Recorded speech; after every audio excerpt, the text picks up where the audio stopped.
बैठा और इस हादसे में दो युवक जो 20-21 साल के हैं उनकी जान चली जाती है। तो ऐसे में परिवारों में मातम पसरा हुआ है। उनको जाकर संवेदना जाहिर करनी चाहिए थी, उनको एक दिलासा देना चाहिए था, लेकिन दोनों ही बाप बेटे कहें तो एक तरीके से खुद का पलड़ा यहाँ पर झाड़ते हुए दिखाई। ब्रजभूषण कहीं ना कहीं पूरे मामले पर लीपापोती करने का प्रयास कर रहे हैं। वहीं उनके बेटे करण भूषण जिस तरह की भाषा का प्रयोग कर रहे हैं, जिस तरह के शब्दों का प्रयोग कर रहे हैं, वो ये बताता है कि वो भी मामले से खुद का दामन छुड़ाने का प्रयास कर रहे हैं। लेकिन जिस परिवार में ये मातम हुआ है उससे जाकर पूछिए, जहाँ दो बेटे इस तरह से जो घर से निकले होंगे और उसके चंद देर के बाद खबर आती है कि वो नमस्कार, मैं नाज़मीन खान और आप देख रहे हैं SPN 9 न्यूज।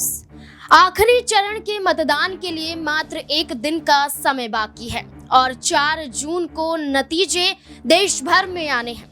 लेकिन नतीजों से पहले और चुनाव से पहले उत्तर प्रदेश में एक ऐसी घटना घटती है जिसके बाद भारतीय जनता पार्टी के कई सांसदों पर सवाल खड़े हो जाते हैं, कई प्रत्याशियों पर सवाल खड़े होते हुए नजर आते हैं, जिसका जवाब यहाँ पर वो दे नहीं पाते हैं। दरअसल जिस चीज की बात यहाँ पर की जा रही है, जिनकी बात की जा रही है, वो है केसरगंज से सांसद रह चुके ब्रजभूषण शरण सिंह के बेटे और भारतीय जनता पार्टी के प्रत्याशी करण भूषण की। करण भूषण गोंडा में एक काफिला उनका निकल रहा होता था। उस दौरान यहाँ पर देखा गया कि उनके काफिले में जो गाड़ियां चल रही थी, उन गाड़ियों से 3 युवक घायल हो जाते हैं या कहें कि कुचल दिए जाते हैं, जिसमें 2 युवक की मौके पर मौत हो जाती है और एक युवक को अस्पताल में भर्ती करवाया जाता है, जिसके बाद भारी विरोध करण भूषण का देखने को मिलता है।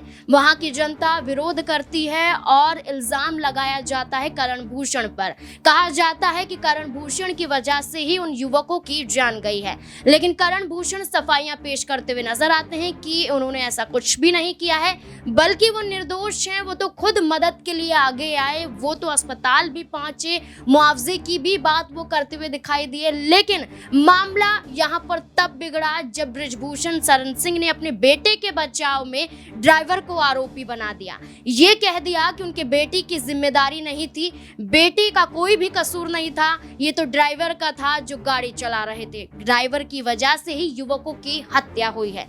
अब ऐसे में क्या कानून व्यवस्था पर सवाल खड़े नहीं होते हैं? क्या उत्तर प्रदेश में जिस कानून व्यवस्था के सहारे भारतीय जनता पार्टी कहती है कि आज पूरा राज्य सुरक्षित है, पूरे राज्य में कहीं ना कहीं महिलाएं हो, बच्चे हो, हर कोई सुरक्षित है, लेकिन अगर ऐसी घटनाएं सामने आती हैं तो सवाल बार बार खड़े होते हैं। और वो ब्रजभूषण शरण सिंह जिन पर पहले से इतने तमाम आरोप लग चुके हैं, उनके बेटे पर भी इस तरीके के आरोप लगते हुए नजर आते हैं। तो क्या मान लिया जाए कि करण भूषण की मुश्किलें नतीजों से पहले अब यहाँ पर खड़ी होती हुई नजर आ रही हैं? इससे जुड़े हुए तमाम सवाल यहाँ पर बनते हैं। मेरे वरिष्ठ सहयोगी अमन सर मेरे साथ मौजूद हैं। अमन सर, करण भूषण का पूरा मामला हमने बीते दिन देखा कि किस तरीके से तूल पकड़ता हुआ नजर आया। करण भूषण का वीडियो भी सामने आया जिसमें वो सफाइयां पेश कर रहे थे कि उनकी गाड़ी से नहीं बल्कि उनके पीछे और भी 3-4 गाड़ियां चल रही थी, उन गाड़ी में से किसी गाड़ी के नीचे ये युवक आ जाते हैं। लेकिन उन्होंने कहा कि इसमें उनकी कोई भी गलती नहीं है,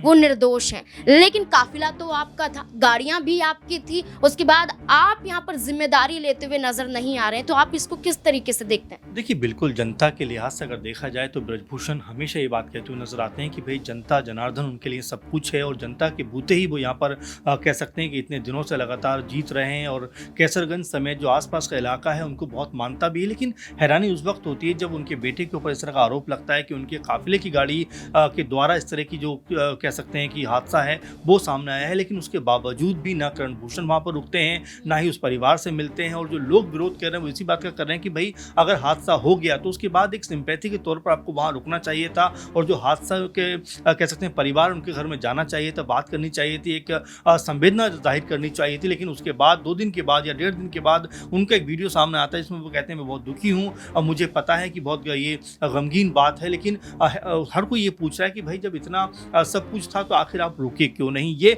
करण भूषण के ऊपर लगातार आरोप लग रहे हैं। वहीं जब कल ब्रजभूषण से बात की गई नाज़मीन, तो ब्रजभूषण का जो रुख था वो भी बड़ा कह सकते हैं अटपटा टाइप का था। वहाँ पर वो कहते हैं कि मेरे बेटे का इसमें कोई दोष नहीं है, सारा दोष जो है, कसूर जो है वो ड्राइवर का है और उसको पकड़ लिया गया है, सजा उसको होगी। ऐसे में आप मेरे बेटे को अपराधी बनाने में क्यों लगे हुए हो? ये बात वो कहते हुए नजर आते हैं। वो कहते हैं कि इसमें हैं उस गाड़ी वाले का भी कोई दोष नहीं, क्योंकि जो दोनों लड़के थे और महिला थी और एक और लड़का वहाँ पर था, उनके बीच आपस में कोई लड़ाई झगड़ा हो रहा था, उसके बाद ये एक्सीडेंट होता है। तो कुछ सफाई वो पेश करना चाहते हैं, वो सफाई पेश हो नहीं पाती और जिस ढंग से बात को रखना चाहते हैं वो रख नहीं पाते। और ये कहीं ना कहीं ये बताता है कि जो उनकी असंवेदनशीलता है, क्योंकि आप देखें कि जब महिला पहलवानों ने उनके ऊपर आरोप लगाए तब भी जब वो कोर्ट में जाते थे बड़े रौब से जाते थे, ऐसा लगता था कि उन्होंने जो है कोई बहुत बड़ा काम किया है, बहुत महान काम किया है। उनके चेहरे पे ज़रा सी भी शिकन आपने नहीं देखी होगी। अब जबकि आरोप तय हो गए तब भी उनका जो रवैया वैसा का वैसा ही है। तो ये जो जनता को कह सकते हैं कि उनके लिए हमेशा खड़े रहने की जो बात होती है वो यहाँ पर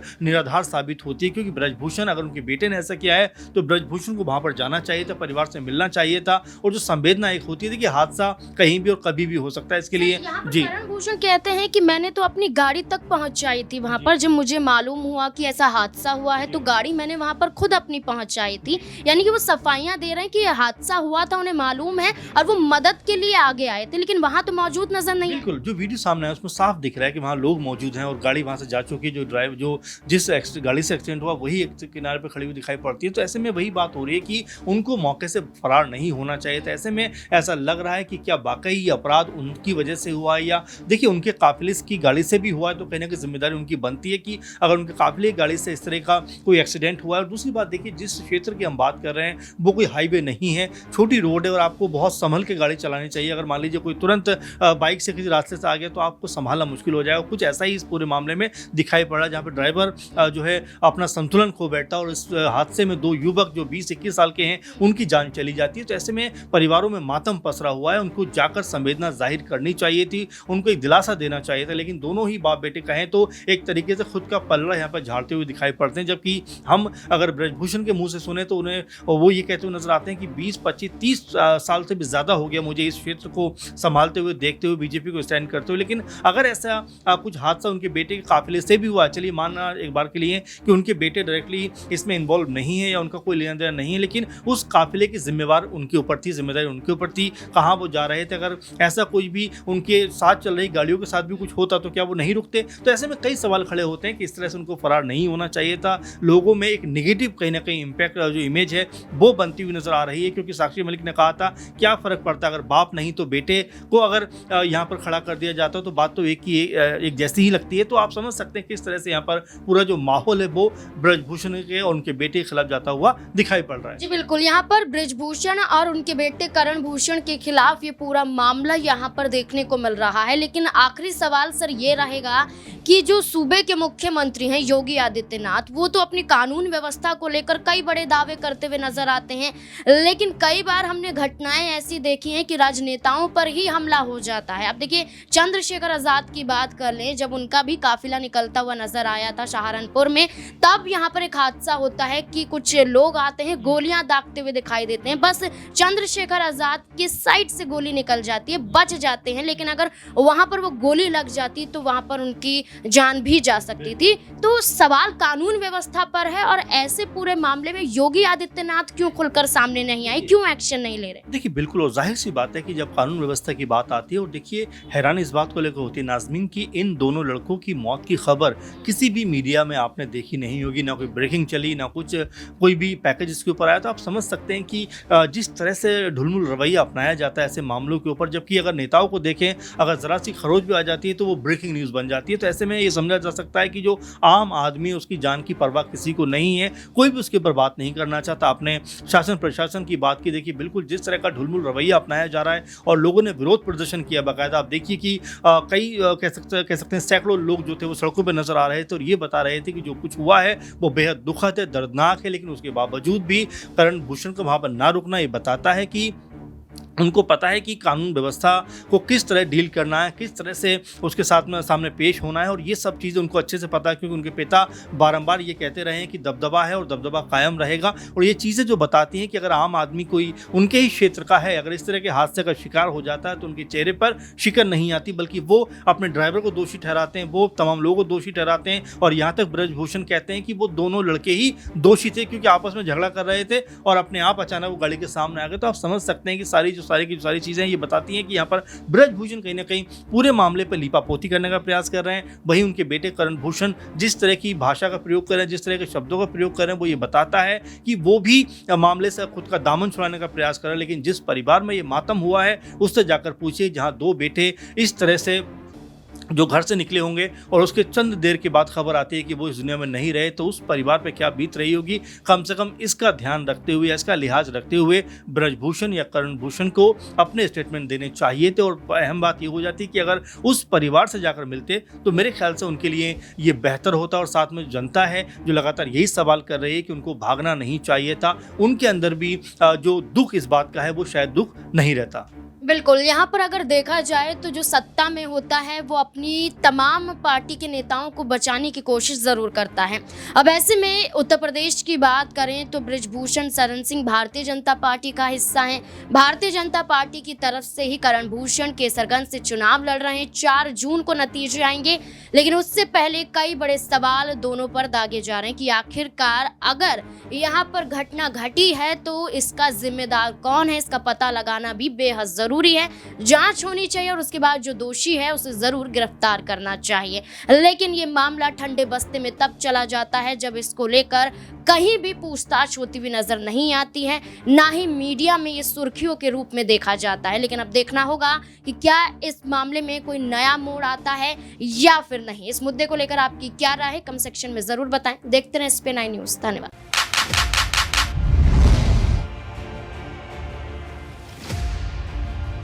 देश की जनता ने किसे सौंपी सत्ता की चाबी? चुनाव के बाद अब है सटीक आंकड़ों की बारी। जनता से जाना किस तरफ है उनका विचार। बनने वाली है देश में अब की बार किसकी सरकार? देखिए सबसे सटीक एग्जिट पोल 1 जून शाम 6 बजे से सिर्फ SPN 9 न्यूज़ पर।